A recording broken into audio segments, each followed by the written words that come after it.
I let my homeless friend move into my house. Now I want them out. Time's up. Sorry, man. This came from our subreddit. Whoa. This is one of you. Whoa. Direct from the subreddit. Oh, my goodness. So, my partner Frank, 34 male, and I, 33 female, have had house guests, Ashley and Jay, 30 female and 27 male, respectively, since April. And I don't know if we're actually helping them get back on their feet or enabling them to not get their crap together. By the way, this comes from user throwaway Ash and Jay, and if you want to submit your own stories, go to the r/OK storytime subreddit.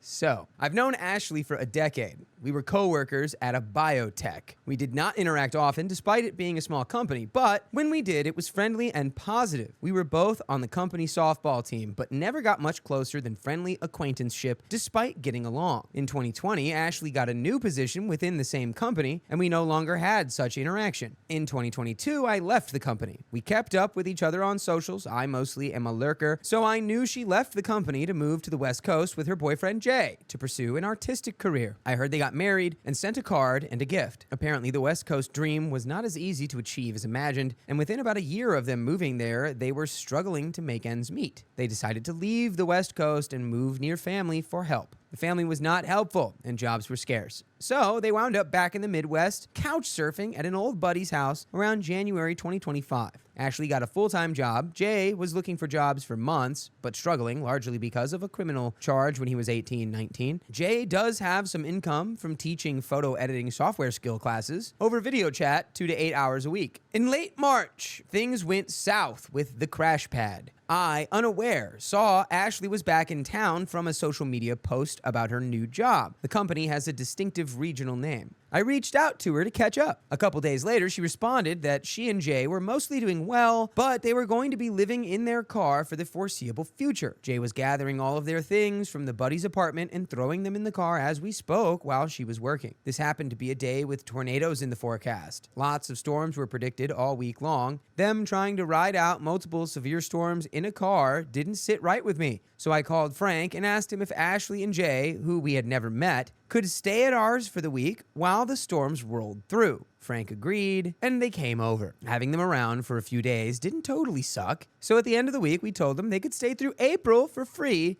to save up for first and last month's rent at their own place. So you've given them terms. Say you're out of here by April. You got okay. Yeah.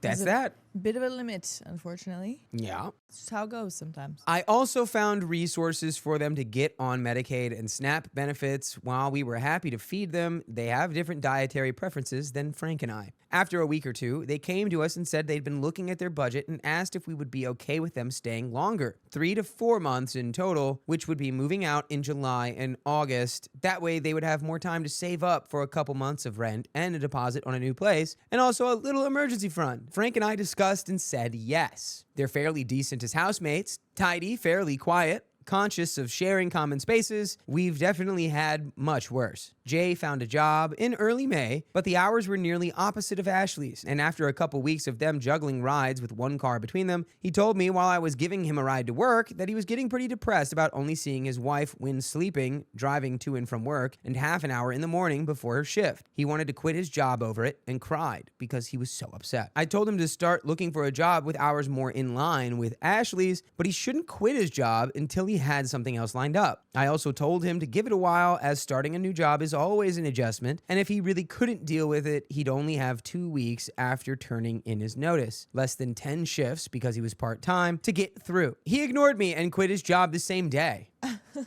Yeah. Okie dokie. He didn't turn in his notice. He quit mid-shift and walked out. He failed to mention this until about a week later when asked directly when his next shift was. He started hustling to get more software training clients in the meantime. In late May, Ashley's job was starting to get to her in terms of physical demands. She pulled some muscles working out with Jay. The two of them had been doing a 60-day workout plan since a couple days after they moved in, and between that and work, she was starting to feel pretty beaten up. I gave her the same advice I gave Jay. Start looking for a new job, and once you find one that's a better fit, put in your 2 weeks. In early June, Frank and I purchased a used car, but didn't trade in the old one as we planned to sell it to a grad student at the university I work at for $500 instead. It's reliable, but has 180,000 miles on it, smells funny, and doesn't have a stereo. Jay got another job starting Juneteenth. We told Ashley and Jay before we departed for work that since we haven't sold Frank's old beater, they could use it until we found a buyer so they could both get to work. I worked a half day on Juneteenth. When I got home, Ashley was there. I asked if she was okay since she normally worked Thursdays, and she told me that Tuesday was her last day at her job. She had turned in her notice almost 3 weeks beforehand.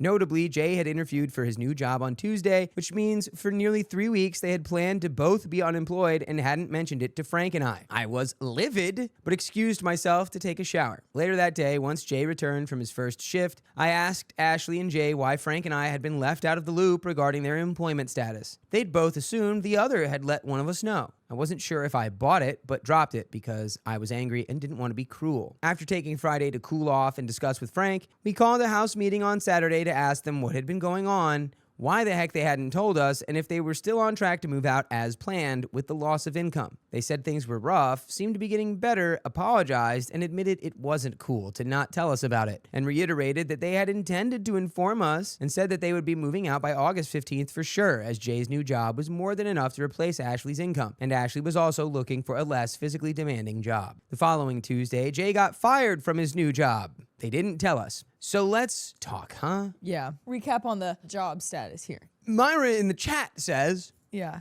be cruel. Yeah. It's not even cruelty anymore. It's like, okay, so remember how we agreed you'd be saving up your money from your job so you could move out?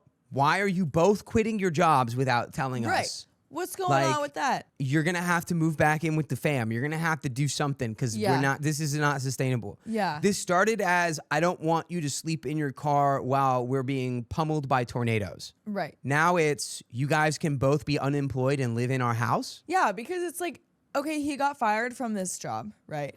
Somewhat out of his control. Like, I doubt it. Given what he did before, I bet you he got fired for a great reason. And it was his fault. Yeah, I'm sure, like, maybe he wasn't expecting it. There probably was something that he could do to prevent it, for sure. But then the fact that he quit his other job, right? Because this was like a software job. He quit that first job because he's like, I never see my wife. Stupid. And he quit it in the worst way, too. Like, he didn't just give it in 2 weeks of like, hey, I had another opportunity or whatever. This isn't quite right now. He was just like, bye, walked out in the middle of his shift. That's not a job that you can just get back. Dude, like living in someone else's home for free out of the kindness of their heart. Yeah. Like, you can't be out here being like, It's like you got to cowboy up. You can't be like, but this I don't see my wife. It's like, well, you got to take the money that you're making from this job and use this as fuel and motivation so that you can get a job where you do see your wife. Right, because, there's like survival needs as well. Right. Right? I mean, like, sorry you miss your wife, but you need a home, and this one is not one that you can take. Yes. The following Tuesday, Jay was fired from his new job, and they didn't tell us. I knew he was supposed to work, noticed he didn't go in, and asked him about it. He then told me he'd been fired 5 days ago, 3 days after we'd had our discussion. That pretty much sealed Frank and I on no longer trusting them fully. It feels very disrespectful to ignore the conversation we had a few days before and hide his lack of employment from us. I understand not telling us immediately. I'm sure it was not a great day, but waiting until directly confronted? Wednesday of last week, the day before Frank and I left for a road trip to visit family, I got a message asking me to pick them up from a car dealership about 45 minutes away. There's no way these goobers just got an auto loan. There's no way, right? Hopefully.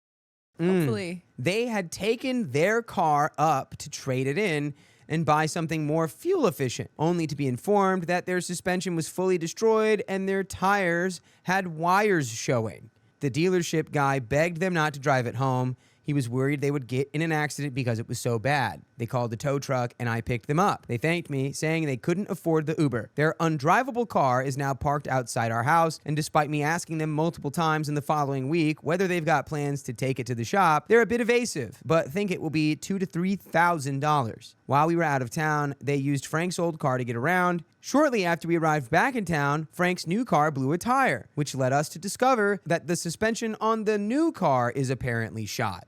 It's still under warranty, but the shop is delayed, so we've been down a car to let Jay and Ashley use Frank's old car to get to job interviews on Tuesday and Thursday. Good news is they both got jobs and they start on Monday. Okay, by the way, Monday, Tuesday, Wednesday, Thursday, Friday, every day that ends in Y, you can listen to full episodes with stories just like this on your favorite podcast platform. Just search OK Storytime and you've got our whole archive in the palm of your hand. And it's a big guy. Our archive is crazy big. He's a big guy, but he will fit in your phone. Yeah. I guarantee you. Exactly. So we have a little bit more story here. The tires had wires showing? So yeah, that's called cords. Okay. Tires, when they wear out all the way, that's a structural component of the actual tire. If that's showing through, your tires are about to blow out. Okay, got it. So it's like, I mean, the guy at the dealership could have had them sign a waiver that like released them of any liability, but like good for that guy to be like, you guys cannot drive this. Like, yeah. Just looking out for their lives. Like I can get a piece of paper that will let you leave, but like you should not do that because I'm worried for your actual lives. Yeah. Good for that guy. I'm wondering how they just both got jobs and are both going to start on Monday. How'd they do that? I mean, well, there is like a lot of jobs out there right now. Yeah. But it's like, with these two clowns, it doesn't seem very possible, but hopefully it is. Hopefully they can get some money and pay for that car or something. yeah. Yesterday, I was talking to someone at work and they mentioned their rent. It seemed high, so I started looking at rent in our area. Most studios and one-bedroom apartments are $900 to $1,200 a month, even in questionable areas. I don't think they're going to move out by August 15th anymore. There's no way that they have enough for a deposit and first and last month's rent. We've had to cancel our plans to rent out the spare room to a grad student as the new semester starts in mid-August, and there's no way we'll be able to find a tenant even if they are moved out. We've given Jay and Ashley 3.5 months of free rent, fed them regularly, let them borrow our car, etc., hoping to help them get back on their feet. But at this point, it feels like we might not be helping so much as enabling. I don't know where to draw the line and say we just can't do anything more for them. I don't know if I can exile them. They would be fully homeless. I'm not even sure they can live in their car safely at this point. Having been homeless myself for a while in college, I don't know if I can in good conscience resign them to that situation. What should we do? Any advice would be appreciated. Well, first of all, you're not resigning them to that situation because you're not the one who made them quit their jobs and get fired. Yeah. It's the kind of thing where it's like, even if they were doing what they could to like move out, and it was still taking this long, and like even if they were kind of trustworthy, I mean, and this is different for every situation, but like spoiled people, I mean, especially kids, but that's different. So maybe this isn't like perfect for this situation, but spoiled people don't just like happen like that. Like they have to be spoiled to be spoiled. You know what I mean? So not that it would like be your fault, but like it's kind of inevitable. Like even if they were super grateful, even if they contributed and you were still giving them this stuff, after a certain amount of time, they're going to get used to that. Whether it's like, you know, conscious or not, or whether they think that that's right or not, like they're still gonna be in the back of their mind like, okay, but like we'll be fine. My friend is a liar, so I called her out. Deception! Carla was my best friend since the global virus hit, and since I didn't know anyone in the area, it really meant a lot to me that we just clicked. She was my maid of honor. All 6 of her kids were in my wedding as bridesmaids and groomsmen, and I really thought that she was a genuine friend of mine. Then things started to get weird. And myself and my husband started noticing personalities that they had never shown before pop up. By the way, this comes from Comrade Lala on the Charlotte Dobre YouTube subreddit. And if you want to submit your own stories, go to the r/OKstorytime subreddit. And you'll end up right here for sure. Okay, so a trip to Ireland showed that they did not respect other countries or cultures as they said they did. They were ordering ICPs in pubs and black and tans. And when they were called out by staff, they doubled down and almost got us punted out. A Disney trip during the worst time of the year to go truly showed their entitlement and favoritism of a specific child of theirs. Then the interview with their second oldest son solidified these feelings for me. She reached out to me asking to help him out and give him tips for the interview and prepare for the questions that they would ask him. I've been working with this company. I'm a government contractor to the Navy for 6 years now, starting from a janitor and working up to where I am now as test engineer for QA. So I know how we interview and knew what they would ask for his position as well. I called him and told him what language to avoid, explained that even though this is your first major job, that he's a fast learner and prioritizes safety above all else. I told him what strengths of his to lean on, what certain words and acronyms they might ask him about. I had this kid primed and prepped for this interview. He said he would text me after his phone interview, so I waited until about an hour after his end time slot for the interview, and I hadn't heard anything from him. So I asked how everything went. He said that he was worried he spoke too fast and said he probably wouldn't hear back from them, which was odd that he was so direct about that, but I tried to keep his spirits up and tell him just to plug away at other postings and keep his chin up. That whole thing. Well, the next month, I was at lunch with his mother and younger sister, and I found out why he really didn't think he would get the job. His mother told him to keep the call on speakerphone and was trying to answer the questions for him. Oh my goodness. Oh no. Because I was at lunch with the second oldest daughter, I didn't want to snap at Carla about how disrespectful that was, not to only me, but to her son. And she kept complaining about how the interviewer didn't know what she was doing. And when the interviewer snapped back and said, "Ma'am, please let your son answer the questions," she doubled down and said that she conducts hundreds of interviews a month with her real estate business, and that she, the interviewer, needs to know that her son is autistic and needs help answering the questions. That's not how it works. It's not how it works. Excuse me, my son is too autistic to understand what you're saying. Yeah. So you're going to have to hire me, Right. his translator. Yeah, I know my son is a great pick for this job, but he can't actually talk to you or answer any of these questions, so I have to do this for him. But Yeah. he can do the job himself for sure. Yeah, we never My got around to goodness. teaching him what questions were. My goodness, man. We just didn't think he could handle it because we don't understand autism. Also, to say that a woman who is in a completely different field than you doesn't know how to interview someone is crazy. Nah, it's like no one told your mom she's not the main character. Yeah, exactly. So, 1, no, she does not conduct hundreds of interviews with real estate, because why would you ask me to prep your son for a job at the company I work at? And 2, Carla admitted to me when she was asking for my help that she hasn't had a job interview in over 15 years and is out of the loop. She's only been in real estate for about 2 years now. Before that, she was strictly a stay-at-home mom. My gosh. Where's the son's will? Exert your will. Well, he did. He said, "Shut up, mom." Yeah, but it's like just maybe don't do this when next to your mom. Yeah, that's so I don't crazy. know. Like you had a choice to do this with your mom right next to you. Yeah. I Saying don't all this, know. you could have just She- been like, "Hey, can I rejoin this call in just like 3 minutes?" And then you go click, and you go, "Mom, I'm Yeah. going out into the car. Dude, you're not. Yeah, Don't you come can't, with me." Can't do this. Yeah. And 3, the interviewer doesn't need to know he's autistic now, because she will see it in his background check paperwork if he were to have gotten the job. But now he's blacklisted with my company because of how she acted. Cut to this past weekend, after about 4-ish months of ghosting from them after that incident. We finally get to go to an early dinner with them and catch up. And an update with their oldest son, we'll use Kevin for him, and his girlfriend, Haley, just has made me scratching my head. Kevin is a year older than her and went to a big football college for exactly 1 full year on a huge football scholarship. He barely attended his classes, stayed out partying with frat and football teammates, started missing football games and practices, and when he begged his parents to go back to clean himself up for the second half of the semester, it was the exact same issues all over again. Now he has $25,000 in student loan debt, and he's trying to become a real estate agent for his parents' company, but hasn't sold any houses yet and is having to babysit his autistic brother at the tree cutting business he also works part-time at. His girlfriend Haley is the complete opposite. She's number 2 nationally for her sport. She's maintaining her sports scholarship. She's top of her classes academically and is now in the honors fraternity, works a job on campus, is paying for her own tuition, and has a side business she's running while home from school. Wow. I also need to add that Haley is mixed, Black and Hispanic, and I believe that has to do with what my friend Carla had to update me on at dinner. Uh-oh, I don't like where that's going. No. Carla said that all of a sudden Haley wants Kevin to move in with her. Haley's mother helped her get a small trailer and set it up on the mom's property, and suddenly started pressuring Kevin to move in with her. Kevin said no. Then Haley asks Kevin to marry her. Kevin says no. And finally, Haley wants Kevin to get her pregnant. And Kevin said, "F no, I don't want kids with you." And looking back on it now, Carla said this all with an oddly smug look on her face. I couldn't help it, and I blurted out, "Are they still together?" And Carla looked shocked when I asked this and said, "Well, yeah, of course they are." I could not hide the confusion on my face, so my next question was, "Did Haley tell you all that?" And Carla said, "No, Kevin did." So perhaps there's another side to all of this.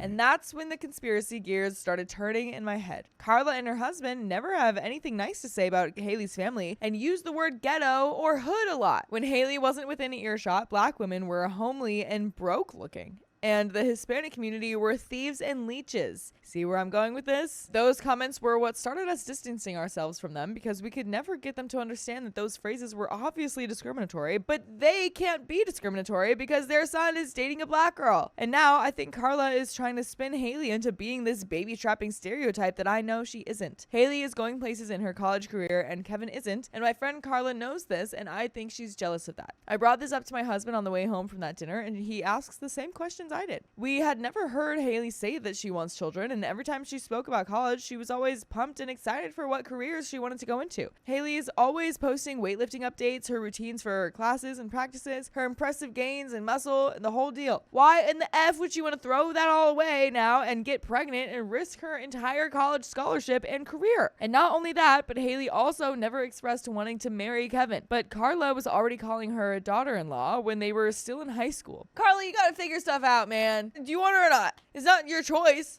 but like, come on, man. Oh my gosh. Oh, why can't we all just get along? Can we all just get along, man? I don't know. Looking back, the whole situation has me feeling sick and worried about Haley. I've already mourned the friendship with Carla. Same for my husband with Carla's husband.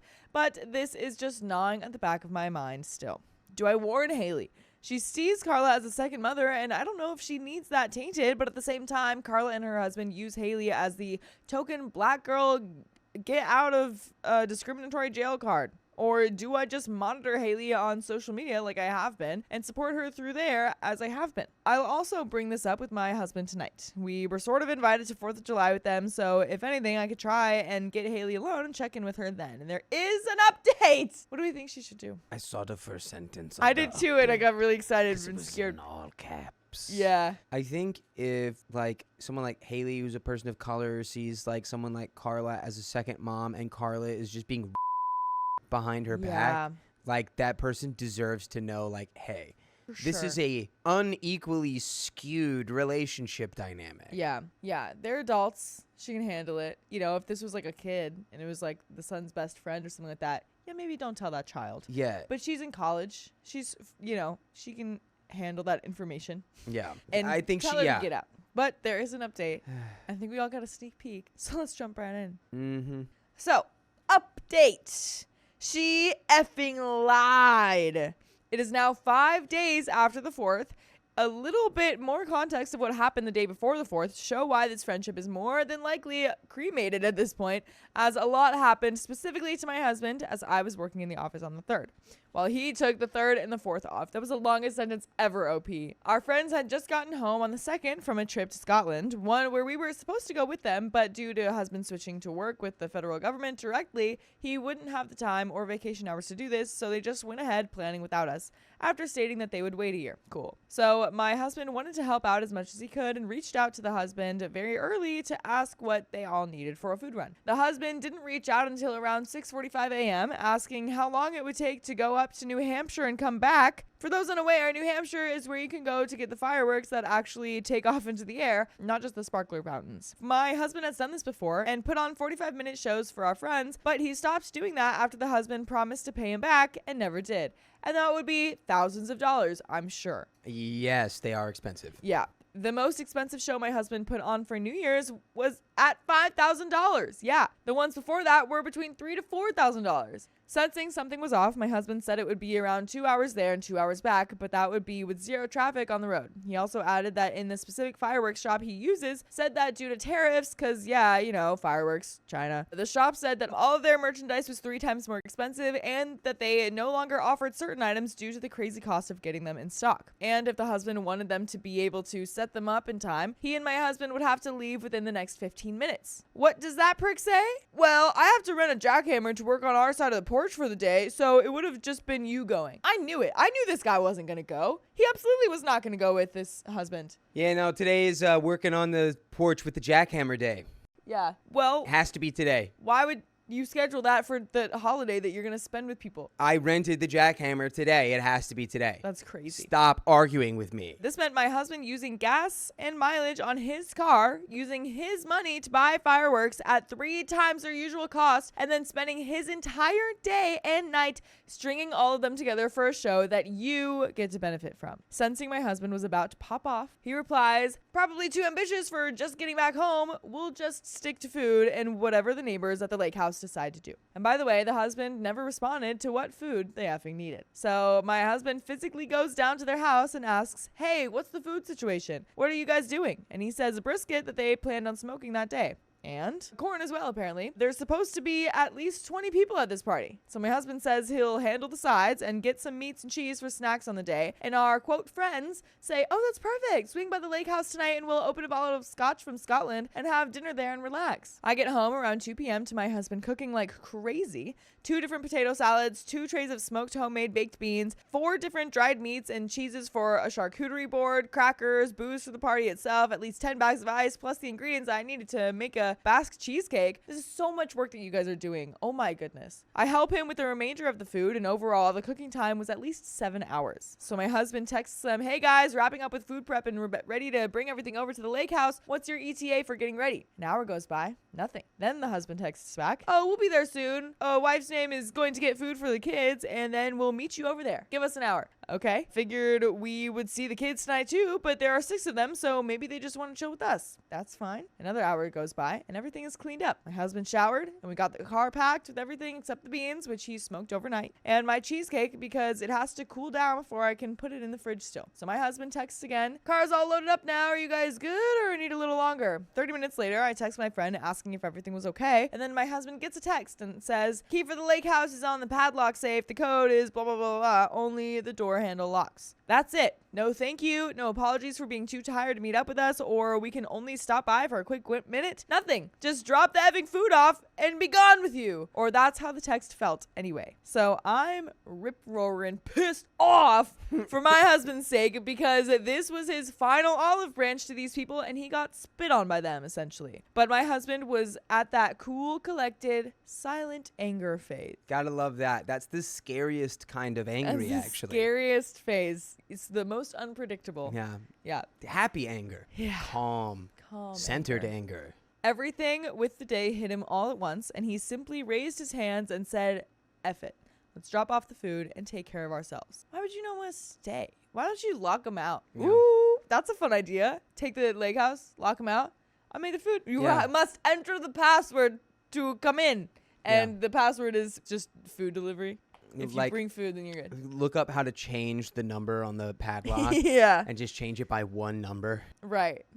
Or like just keep the key, just lock it. Bring all this food for a thing you can't even go to and like they don't even care. Yeah. That's crazy to me. The lake house that they own to rent as an Airbnb is maybe 5 minutes from our house. And of course it starts rain when we get there. Afterwards, I took my husband to the local diner for pizza and get a text from my friend saying, "Sorry, just got done with the showing and I'm getting dinner going for the kids now." Now they can't even keep their story straight because the husband said that she was home already and got takeout for the kids. Whatever. We have a ranting session about the day to blow off our anger, eat 2 small pizzas. Very glad we're working out daily now, lol. And then get to bed for whatever calamity happens the next day. And oh boy. First off, my friend wouldn't even tell me about their trip to Scotland. They flew into England to start there and then drove their way up, but was telling everyone else at the party. And I quickly figured out why she wouldn't tell me.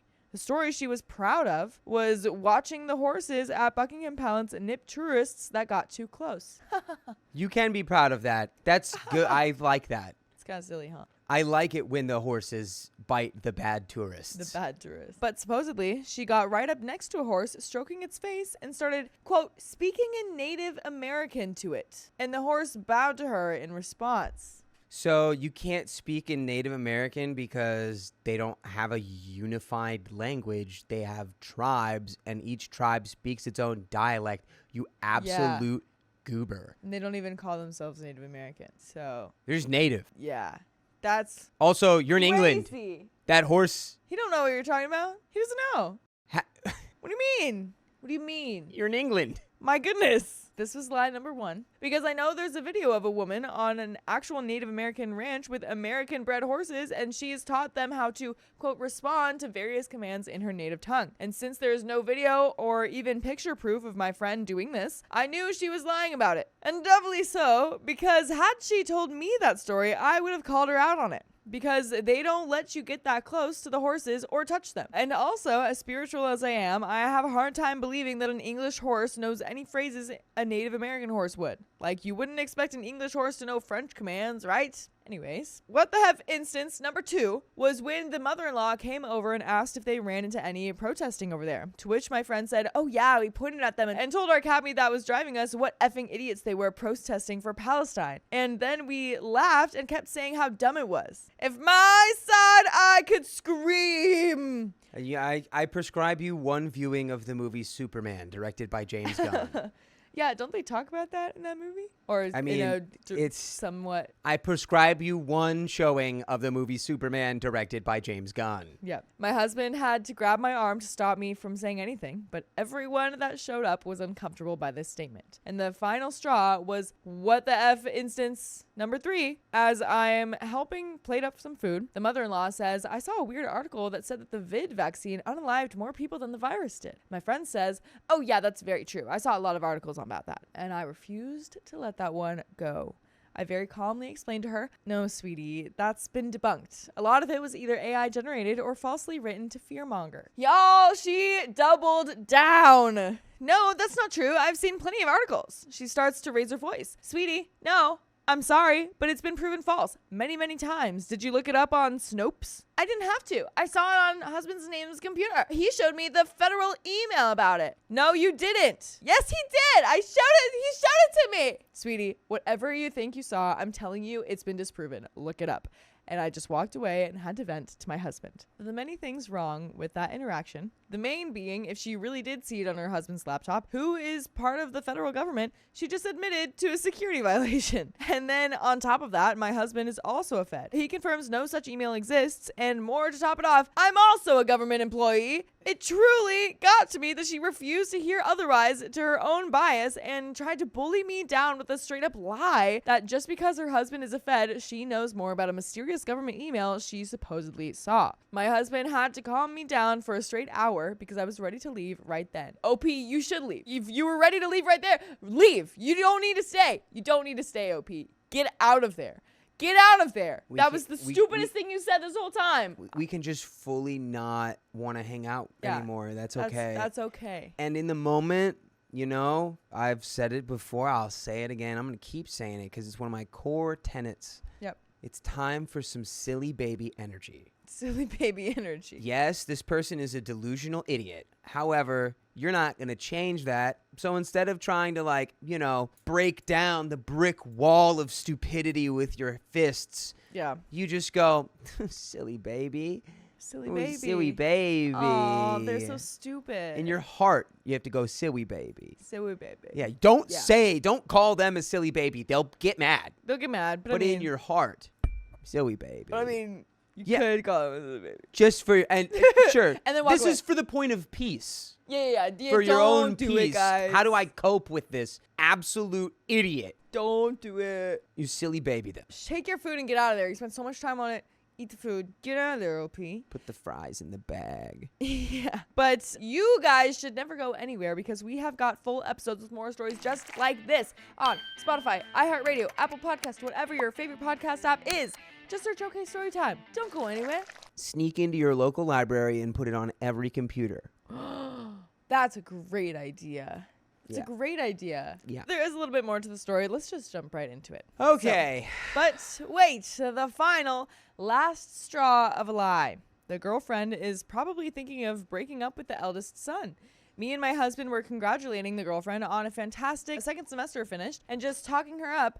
And she revealed that she can't talk to her boyfriend about college because he's a dropout and gets upset hearing about her accomplishments. My husband asked if they were okay, and she tensed up and half shook her head. And all this girl could talk about is how she is 100% career driven, what her internships are going to look like, her gains for a sport that she is number 1 at currently for her school, and how she does not want any kids anytime soon. My friend effing lied. And while that's all I wanted to say to the girlfriend, I knew that ultimately she was looking for the door out of their relationship. And while it would feel like a small sense of justice was finally given, ultimately it would just hurt the girlfriend more to know that another parental figure was trying to hurt her reputation. But we did stress to her, if you need anything, recommendation letters, internship opportunities, even a space to run away from for a day, that we are her biggest and loudest cheerleaders, and I think that really helped her in the moment. And that is the end of that story. My in-laws controlled my wedding. Now karma came back for them. Uh-oh, karma's gonna get you. My husband, John, 40 male, and I, 35 female, are from Europe. Not from the touristy western part, but from a poor non-EU country. And now we live in an EU country. This will be relevant later. By the way, this comes from Drawing Boundaries 007 on the r/charlottedobreyoutube subreddit. And if you want to submit any stories, go to r/okstorytime subreddit. So, when we got engaged 10 plus years ago and started planning our wedding, we both wanted a very simple, small wedding with our close family and friends. There are many traditions in our culture related to weddings that do not really make sense, especially in today's age. One such tradition is that the parents both pay for their children's wedding, 50-50, so they generally have a say in the weddings. And our parents, initiated by my mother-in-law, decided that we should have a big wedding in order to avoid offending distant family members and friends. Since John and I could not have the intimate wedding we wanted, we did not pay for anything. We let most of the decisions be made by our parents because we just wanted to get married and we didn't want to fight with our parents. My dress and the church where we would get married were the only things I insisted on. From the very beginning, my mother-in-law and my husband's younger sister, 17 at the time, tried to force their ideas and style on me and my family. The first issue was with the dress. It's a tradition that the groom's family pays for the bridal gown and the bride's family pays for the groom's tux. I already had a dress in mind that I loved and wanted to wear at my wedding, but mother-in-law and sister-in-law made rude comments about it and tried to convince me to try on and buy a different one that was more to their taste. Very puffy, fluffy, and full of sparkling embellishments, which is not my style. At my mother's encouragement, she was in the same position when she was getting married, and she caved into her sister-in-law, which she later deeply regretted. I politely told them that my decision was final, and my parents offered to pay for my dress, but my mother-in-law declined, saying, "It is tradition!" Finally, they seemed to make their peace with it, but they were very unhappy about the fact that I didn't cave into them. Also, due to tradition, my sister-in-law was my maid of honor, and my brother became John's best man. It is usual that the bride who picks the color scheme of the wedding, so my sister-in-law asked me about the color of the dress she would be wearing. I told her to go with whatever color she felt comfortable in, except for white and bright shades of pink, which I generally don't like. 1 week before the wedding, my sister-in-law came to me in a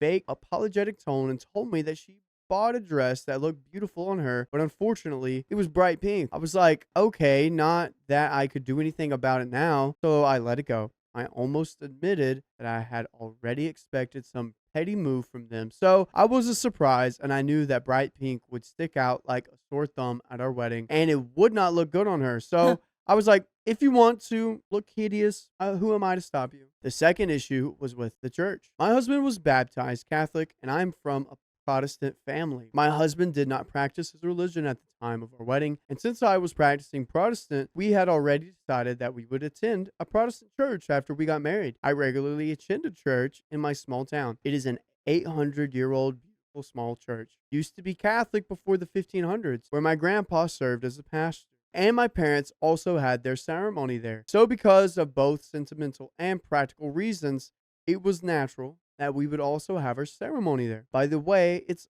also a tradition that the church ceremony is in the bride's church. But my mother-in-law did not really seem to care about this particular tradition, and she insisted that her son was Catholic, so he should have his wedding in a Catholic church, officiated by a Catholic priest. This was a long-standing dispute. Then John suggested that we invite a Catholic priest to my church and tell him Catholic wedding vow so his mother would shut up. That's what we did. But of course, my mother-in-law was not satisfied with that and was furious we played her. Third issue was with my brother. My, at the time, 17-year-old sister-in-law had a huge crush on my 22-year-old brother, best man. My brother did not like my sister-in-law, because he thought she was a spoiled brat and would never have dated her, also due to her age, of course. My mother-in-law and sister-in-law thought that our wedding would pose a great opportunity to fix up sister-in-law with my brother. Bear in mind that my sister-in-law actually had a boyfriend at the time and we invited him to our wedding, but surprise, surprise, she dumped him right before the wedding. They didn't know that my brother had a girlfriend, now his wife and best sister-in-law, by the way, whom he was talking to at the wedding. My mother-in-law was livid when she learned that my brother had a date for the wedding and insisted that I disinvite his girlfriend because it was his job to entertain her daughter at the reception. Of course, I didn't do that. And John also thought it was a ridiculous request. So mother-in-law and sister-in-law were furious. But we didn't care at this point. There were other issues regarding the venue, decorations, etc. Blah, blah, blah, blah, blah. When it came to the reception venue, I suggested a place that was pretty and very photogenic with a lake view. My parents were on board with it, but guess who wasn't? It was mother-in-law because she said it was too expensive. Because Ronald Reagan would have put it in the budget. So we tried not to press the issue any further. My mother-in-law chose the venue and said it was hideous. But at that point, I was like, whatever. My parents and I wanted to hire a wedding decorator for the venue and the church. But mother-in-law didn't want that either because in her opinion, it was a waste of money. My parents did hire a decorator for the church though, but my mother-in-law only learned about it when she entered the church on the day of. And even though she did not have to pay for any of it, as it was a gift from my parents, she made some snarky comments, of course. However, she booked a 5-star hotel rooms for her guests in the town where the reception was held without consulting with my parents, and later submitted the bill to my parents, insisting that they pay half. My parents didn't want to ruin our honeymoon period, and they genuinely liked John, so they didn't say anything to us and paid her whatever told them to pay. Later, they calculated all the costs and expenses. It turned out my parents paid for approximately 75% of our wedding while they had no say in almost anything. That's crazier. That's crazier talk. She's talking even crazier than before. How'd she do that? Wait. Remember the title. I'm like really mad, but I just got happy for a second. Karma's in play here. Karma's a witch. My mother-in-law was essentially the one choosing the menu and the drinks, the cake, the music, etc. And she was the one taking all the leftovers home. Food, drinks too. She organized a huge dinner from the leftovers at her house the next day for her friends. And John and I had to help serve the food and do the dishes afterwards for approximately 25 people.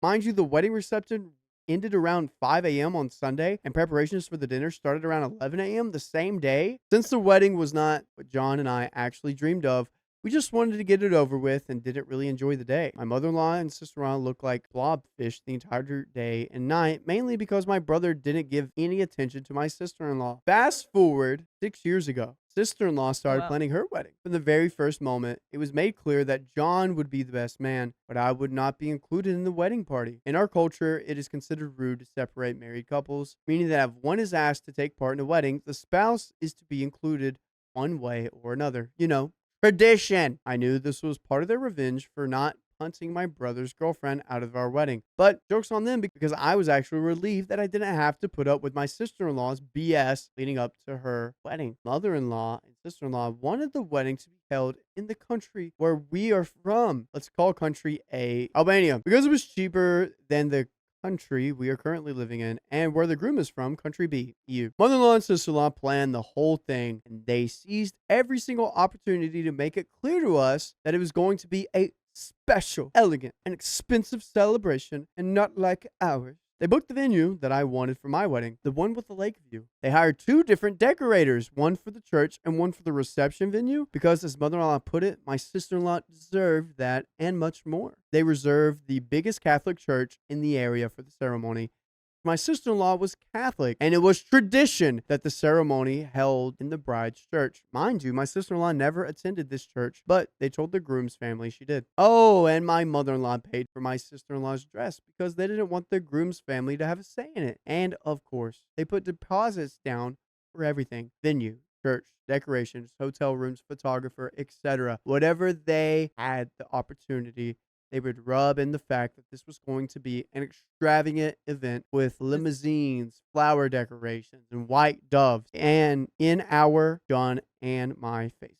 Even though we didn't care for the things mentioned, it was very obvious they said these things to spite us. So John became frustrated and mentioned this to his mother, but she was very arrogant about it and said that my sister-in-law was her only daughter, and mothers always love their daughters more than their sons. So sister-in-law was entitled to everything she wanted for her big day. I was pretty upset, I must admit, because who in their right mind would say something like that to their own son? John was thinking about dropping out entirely, but we both were people pleasers at the time. We were not anymore. And after all, it was family. So we decided to let it go. Turned out we didn't even have to lift a finger for divine justice to prevail. The vid hit. It hit hard. Borders were closed between non-EU and EU countries. And suddenly it became unclear whether my sister-in-law could have her wedding at all. Sister-in-law was understandably devastated for months.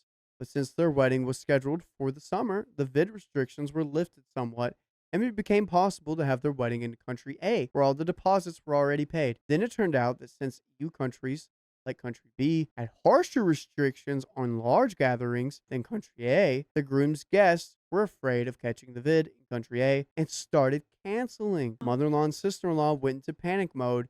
They tried everything they could to convince people to travel to country A, but had no luck. So finally, they decided to move the whole wedding to country B, caving to the demands of groom's families. This meant that they lost every single deposit in country A because the wedding was technically not canceled due to the vid. So they didn't have enough money to pay for a similar event in country B. Oh, and they only had 2 months to make it happen. By the way, you got more than 2 months to listen to crazy stories just like this. We have about 2 months of stories for you. Just go to your favorite podcast platform, search up OK Storytime on Apple, iHeartRadio, Spotify, and listen to us talk about all these crazy things and shenanigans that are happening. In the end, they were only able to get a small Protestant church ceremony, and during the entire ceremony, the Protestant pastor who was officiated the wedding was telling every rude joke aimed at the bride due to her and mother-in-law's behavior prior to the wedding. That's a whole different story, and they could only find a venue that was not impressive. Actually, it was not that bad, but mother-in-law and sister-in-law were very mad. The whole thing looked cheap, and the groom's family wasn't willing to pay for an actual mansion that was in the same area, but was very expensive. And then the real shocker came. Only half of the invited guests showed up. It turned out that the only ones who were unwilling to go to country A because of the vid didn't actually want to attend the wedding in the first place. They only used the vid as an excuse. So basically ditched the whole thing, and most guests from country A were unable to attend because they didn't have the necessary vid-related papers. See, my sister-in-law and mother-in-law relocated the wedding because they were counting on the wedding gifts as reimbursements for all of their costs. But since only half of the guests attended, they didn't receive as much money. So mother-in-law was crying her eyes out because she lost a fortune on an extravagant wedding that never happened. That's how karma worked in our case. I'd be lying if I say John and I didn't enjoy it, and that's the end of the story. Let's go! Let's go! And dude, that's gonna get us into the weekend. That is beautiful. That's amazing. Oh my God, that's the best story to end on. Dakota, good job. Good job.